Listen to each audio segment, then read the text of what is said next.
Can you tell us your name, please? Yes, I'm Dr. Swapnila Das, and I'm from India originally, and from eastern part of India, and that is called Orissa. The state is Orissa. And we moved to U.S. in 1995. So it's been a while since I'm here. And you still go back to India and Yes. visit? We go almost every year and visit our family and take the kids so that they can know their culture too. That's awesome. And your children are school age, is that right? Yes. Yeah. How old? One is 15 and one is 16 and one is 7. Oh, wow. You want to start? Okay. As educators, what might we do that would be very offensive to families from your culture, from India? Or if that's hard, I mean, just, what would be some differences, that we would need to know about in conferencing and just talking to parents? Right. It could be anything like gestures, anything that might be. Yeah, some of the gestures, like usually shaking hand is not a customary thing unless they makes the move. If you make the move, then, it feels awkward. Like if a female shakes hand with a male or a male with a female, then it's awkward. But if they make the move, then you can, but you don't initiate.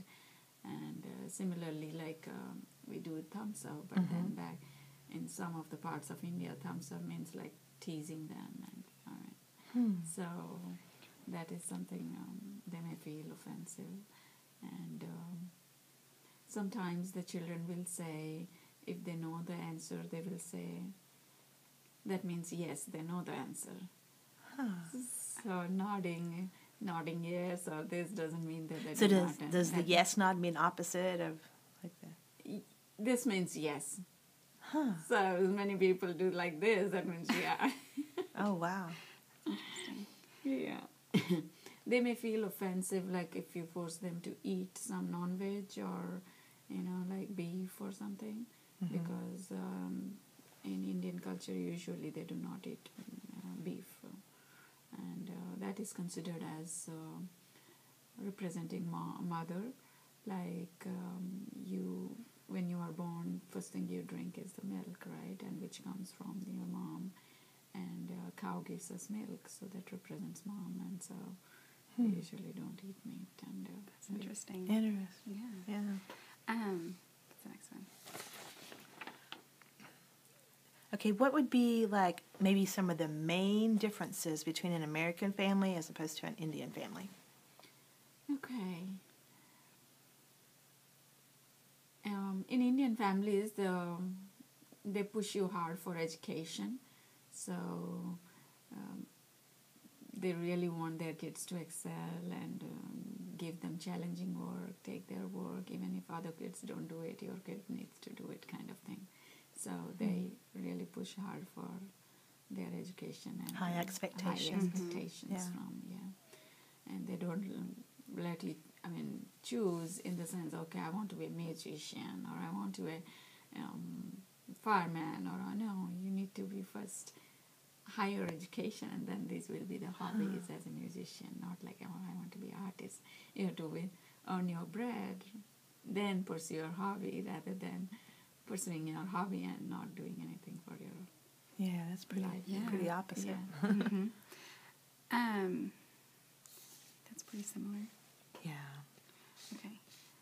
As like we talked a little bit about the customs. I asked you about if a lot of those older customs were still in place as far as the arranged marriages and what some of the others? expectations to stay within your cultural partners? Oh yeah, like if they come to America, are they still expected to stay within their Indian culture to choose a partner? Actually, in America, nowadays, a lot of times they are choosing their own partners. But expectation from Indian family is that they will choose an Indian partner.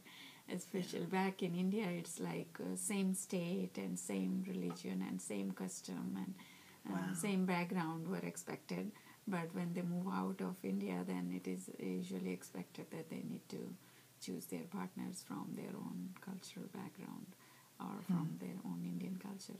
But many a times they choose out of culture, like American, or that's okay. But yeah, parents feel bad when kids choose out of culture background because they feel that they won't be able to adjust to their culture. How about the family structure as far as like, we read about how they live and like the grandparents live with them and the sisters of the husband and all that. Is that still? Yes, actually, nowadays it's like a lot of time nuclear family. Like the children go outside of their hometown for jobs and things like that, so they stay with their wives and they are not bothered by their in-laws or anything. But olden times it was like in-laws and will stay with you, and you have to take care of them until they pass away. And that is, and sometimes it is good culture because when there is elderly at home, then they take care of the younger kids, and the younger kids, when they grow, they take care of the older ones. So it's kind of a positive thing happening, but which has been lacking now. They are more going into nuclear families where husband, wife, and kids, and they don't have much socialization. They be with themselves, and the influence of TV and it has become more, so they are becoming more secluded and less social, and a lot of other problems are coming up. Yeah, but it is expected if you are a son to take care of your parents, and if you are not, then like society will make you feel guilty, and you will feel guilty too. But nowadays slowly it's changing, and it's a lot of globalization and Western culture coming up. Yeah. Do you feel like that they look at the child as an individual, or they look at that child as like a family member that's going to help with everything? Like as far as like the expectations they want for their children, they want that child to grow up and be, how would I say that? Like as an individual. You know what I'm getting at? I do. So you mean like the expectation that the child will be a part of family, or he'll be on his own? Is that right? Right. Well, Yeah. and looking at the child, I think as somebody who has to help within the family, or is it more like the child as an individual? Like you could be this or whatever, or you're part of this family, and whatever you do benefits the whole family. Yes. Whatever you do, it benefits the whole family.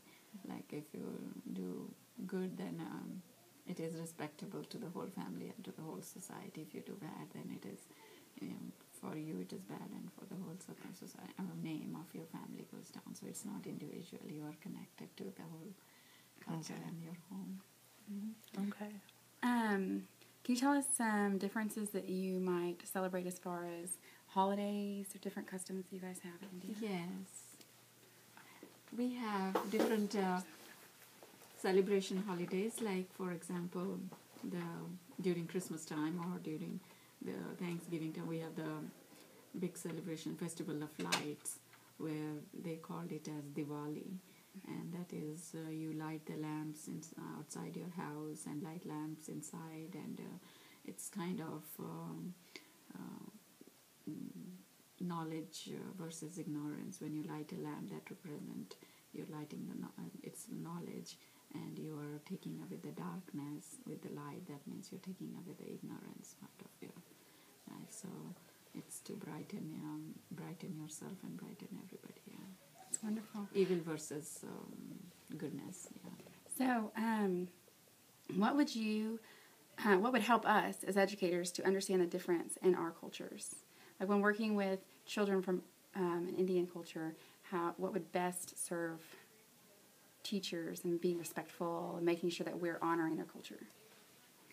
Say during the holiday seasons, like how is your holiday, like Diwali, or there is a festival of colors where you pour colors on each other. That means we are all same, and we don't have to fight, and no animosity. So during those times, like if you can ask the child to say something about their festival or holidays or how they celebrate, then that will be good. Yeah, many people are taking now Christmas and Thanksgiving, but then these are also they celebrate at home with a lot of sweets and all. How could you could you bring some sweets? Or they love if you ask them. The teacher are very respectable, and if you ask something, they love to do it. The parents will love to do it. Tell us about some, and I think you've already mentioned some of this, educational opportunities that you would want for your children that we can provide in our culture. Like from school, what are your expectations? Actually, our expectation will be to, like, if he is excelling in the school, provide him more challenging works and accelerate with math or reading, or we have reading, but if we can math and writing and English, that will be really good for them because they already are doing something at home and they can do excel better at school if they are helping him. But if they school, if it is easy stuff, then they tend to give up. Oh, it's all easy. I don't have to work hard. So they lack that interest. But then if school also provides them, okay, you can do this, you do that, then they are more encouraged to do it. And yeah, so you can help them with more challenging jobs. Okay. I actually have a question. Can you tell us about your experience in education when you were a child in India? Yes, my experience. Actually, sorry.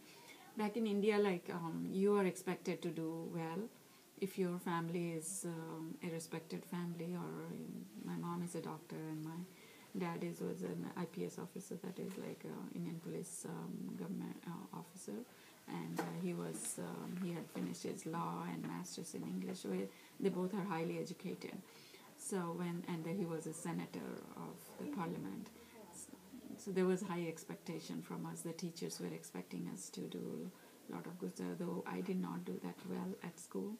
So I felt miserable, and there was a lot of low self-esteem comparing me with others, or your mom is doing good and how come you don't do this kind of thing. So it was kind of not a good experience when you are coming from an educated background and you are not excelling that well. Yeah.